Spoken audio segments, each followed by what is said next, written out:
Hello everyone, this is Sajid Ansari. Welcome है आपका Ansari math में। तो आज हम लोग डिस्कस करने वाले हैं क्लास 10th और 12th दोनों में कॉमन है, जो काफी ज्यादा इंपॉर्टेंट सवाल है वो पूछा जाता है 10th में भी 12th में भी। तो उसको हम लोग डिस्कस करेंगे। तो हम लोग हीटिंग इफेक्ट ऑफ करंट पे बात करने वाले हैं, ठीक है। मतलब उसका जो इक्वेशन है उसको प्रूव करेंगे और साथ ही साथ हिंदी में उसको विद्युत धारा का उसमें प्रभाव कहते हैं, जिसको हम लोग प्रूव करने वाले हैं। सिंपल, आप इक्वेशन जानते होंगे क्या है नहीं है, ठीक है। आप लोग देखे होंगे क्या, H बराबर वी आई टी, ठीक है, आई स्क्वायर आर टी और v स्क्वायर बटा आर टी, ठीक है। तो ये सवाल काफी ज्यादा पूछा जाता है, ठीक है। या फिर डायरेक्ट लिख देगा या फिर टर्म्स में लिखेगा। तो क्या बोलेगा भाई, विद्युत धारा के उसमें प्रभाव के समीकरण को लिखे, यानी हीटिंग इफेक्ट ऑफ करंट का जो इक्वेशन है उसको प्रूफ करिए। या फिर आपसे कह सकता है कि अलग अलग से पूछ लेगा, या आपसे सिंपल पूछ ले कि H बराबर वी आई टी प्रूफ करिए, ठीक है ना। या आपसे अलग से पूछ ले H बराबर आई स्क्वायर आर टी प्रूफ करिए, या फिर आपसे पूछ ले H बराबर वी स्क्वायर बटा आर इंटू टी प्रूफ करिए, ठीक है ना। मतलब कुछ भी अलग से पूछ सकता है मिला कर। अब लैंग्वेज में सवाल कैसे पूछेगा, तो आपको लिख देगा। जैसे आपको सब कुछ पता ही होगा क्या क्या है। तो टी तो समय है भाई, आई क्या है धारा है, वी क्या है विभवांतर है, और एच क्या है तो हीट, ठीक है ना।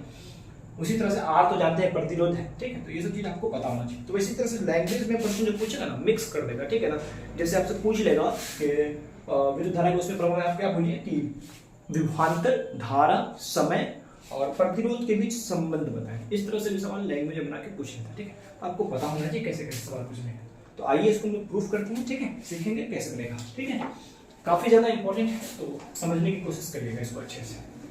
तो हमको जो प्रूफ करना है वो हम देख लेते हैं। अपने को प्रूफ करना है क्या भाई, तो H बराबर V I T, I square R T और v स्क्वायर बटा आर टी। बहुत ज्यादा इंपॉर्टेंट है, तो मोस्ट वीवीआई में रखिए 10th क्लास के लिए, 12th क्लास के लिए, जो अपकमिंग एग्जामिनेशन 2024, ठीक है। तो देखिए इसके लिए कैसे बनेगा। तो सबसे पहले आपको एक फॉर्मूला पता होना चाहिए, जो आपको पता भी होगा हमको लगता है, कि v बराबर w बाय क्यू होता है, ठीक। v बराबर w बाय क्यू, यानी कि अगर फॉर्मूला पढ़े होंगे विभवांतर बराबर होता है कार्य बटा आवेश, ठीक है। तो यहां से देखिए क्रॉस मल्टीप्लिकेशन अगर हम कर लेंगे तो w बराबर हम बोल सकते हैं भाई v क्यू होगा, यहां तक कोई दिक्कत नहीं। अब एक चीज है यहाँ h, तो क्या होता है, एक तरह से आपको पता है H के यहाँ पे हीट है, तो heat is the form of energy. क्या हीट भी क्या है, एनर्जी का एक फॉर्म है, ठीक है। तो यहाँ पे हम लोग किस रूप में काम कर रहे हैं, तो हीट के फॉर्म में काम कर रहे हैं। तो ये आपका जो W है यानी काम है वो चेंज हो जाएगा H में बराबर वी क्यू। यहाँ तक कोई दिक्कत नहीं होना चाहिए, ठीक है। मतलब यहाँ पे जो काम हो रहा है, जो वर्क हो रहा है वो किस फॉर्म में हो रहा है, हीट के फॉर्म में हो रहा है। इसीलिए हम लोग W को चेंज करके H लिख दिए और वी क्यू अपनी जगह, ठीक है। यहाँ तक कोई दिक्कत नहीं होना चाहिए। अब देखिए यहाँ से एक आप फॉर्मूला पढ़े होंगे, जैसे विद्युत धारा का फॉर्मूला आप पढ़े होंगे एक तो, ठीक है। Q बराबर आई टी, एक फॉर्मूला पढ़े होंगे, ठीक है ना। Q बराबर आई टी, या इसी को हम लोग I बराबर Q बाई टी बोलते हैं। तो Q बराबर आई टी, अब देखिए इसी में रिप्लेस करिएगा जब, तो H अपने जगह में, देखिए V अपने जगह में, और Q के जगह, इस Q के जगह हम क्या लिख सकते हैं आई टी, तो आई टी। तो यहाँ से बोल सकते हैं हम लोग H बराबर वी आई टी। देखिए पहला इक्वेशन प्रूव हो गया, इसको इक्वेशन बोलना सिंपल है एकदम, कुछ भी नहीं है, ठीक है।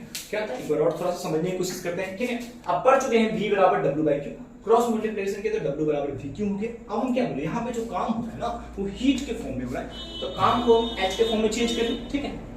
v क्यू अपने जगह में। अब क्या पढ़े, विद्युत धारा का एक फॉर्मूला पढ़े हम लोग, ठीक है। q बराबर i t पढ़ते हैं, तो हम क्या किए भाई, q के जगह ना बस ला करके देखिए h अपनी जगह में, v अपनी जगह में, इस q के जगह हम i t ला के रिप्लेस करेंगे।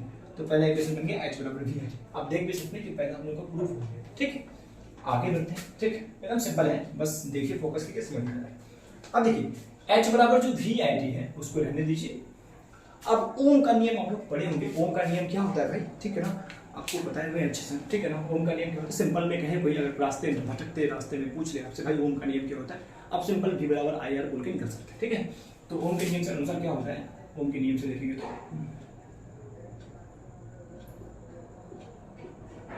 आप पढ़े v बराबर आई आर, ठीक है। ओम का नियम का मैं अच्छा सेपरेट वीडियो ला करके आपको समझा दूं, ठीक है। तो इसमें रिप्लेस करिए, आ जाएगा, देखिए h अपने जगह में, देखिए v के जगह आई आर लिख सकते हैं, तो आई आर, ठीक है। और यहाँ पे देखिए आई टी बचा मैंने, इस आई टी बराबर क्या देखिए h बराबर आई आई हो जाएगा आई स्क्वायर, ये r ये t। तो देखिए दूसरा इक्वेशन भी आपको दिख गया होगा कि कुछ नहीं है, बस फोकस करिए अच्छे से। देखिए h बराबर वी आई टी है, इसी को क्या करेंगे उसी से निकालेंगे ना, क्या करेंगे ओम के नियम से क्या होता है v बराबर आई आर। तो भाई देखिए h अपने जगह में, v के जगह आई आर ला के लिख दिए इटो, और आई टी अपने जगह। तो देखिए आई आई मिलके आई स्क्वायर बन गया, r अपने जगह, तो h बराबर आई स्क्वायर आर टी हो गया। मतलब यहाँ से अपना दूसरा इक्वेशन भी प्रूव, ठीक। अब चलते हैं थर्ड की तरफ। अब देखो जैसे ही आप दो प्रूफ कर लेंगे, तीसरा में फोकस करेंगे कि आपको क्या चाहिए। तो हमको देखे भाई हमको तो v स्क्वायर बटा r चाहिए, यहाँ पे i मतलब एक्स्ट्रा आ रहा है, इसी इक्वेशन से प्रूफ करना है आगे। तो इस i स्क्वायर को यहाँ से गायब कर देगा किसी तरह से, तो अपना इक्वेशन प्रूव हो जाएगा। ठीक है, देखिए कैसे करेंगे। ठीक है, देखिए फिर से वही इक्वेशन हम लोग पढ़े हैं, क्या होता है ओम के नियम से क्या होता है, v बराबर आई आर।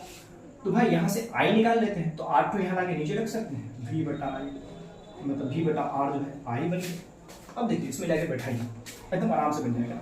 ये आपका क्या है, h बराबर आई स्क्वायर आर टी। अब देखिए i की जगह v बटा r, तो h अपने स्क्वायर है तो v बटा r का स्क्वायर, ये r ये t, कोई दिक्कत नहीं होना चाहिए।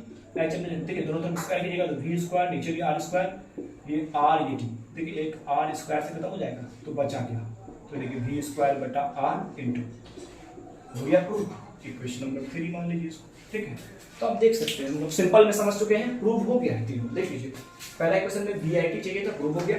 दूसरा आई स्क्वायर आर टी चाहिए था, प्रूव हो गया। तीसरा इक्वेशन में वी स्क्वायर बटा आर इंटू टी चाहिए था, प्रूव हो गया। ठीक है, और फाइनली लीजिए लास्ट में लिखना है तो समीकरण 1, 2 एंड 3 से यहाँ से बोल सकते हैं। ठीक है, इंग्लिश में लिखना हो तो लिख सकते हैं फ्रॉम इक्वेशन 1 एंड 2 एंड 3 से लिख सकते हैं। ठीक है ना, इंग्लिश हिंदी दोनों के लिए। तो आपका फाइनली जो प्रूव है उसको आगे लिख दीजिए कि V I T I square R T और वी स्क्वायर बटा आर टी हो गया प्रूफ। अब एग्जाम में कोई सिंगल प्रूफ करके लिख दीजिए। तो यही हमारा हीटिंग इफेक्ट ऑफ करंट है, जिसमें हम लोग रिलेशन पढ़ते हैं भाई, विभवांतर, धारा, समय और प्रतिरोध के बीच क्या क्या संबंध। एक और चीज आपको यहाँ से इंपॉर्टेंट बता दी, वहां तक अगर समझ में आ गया हो, नहीं होगा तो दोबारा वीडियो रिपीट करके देख लीजिएगा। ठीक है, ये तीनों जो इक्वेशन है ऑब्जेक्टिव में ही पूछ लेता है कि निम्नलिखित में से कौन सही है, तो आपको पता होना चाहिए। तीनों चीज तो एकदम रटा हुआ ही होना चाहिए, दिमाग में सेट हो, क्योंकि ऑब्जेक्टिव में 4 ऑप्शन दे देगा, निम्नलिखित में से कौन नहीं है, तो भाई ये 3 होगा, उसके अलावा जो है वो नहीं होगा। या पूछ सकते हैं निम्नलिखित में से कौन है, तो इन तीनों में से जो भी एक ऑप्शन में दिखता है वही। ठीक है, एक बार इसको अच्छे से उतार लीजिए। ठीक है,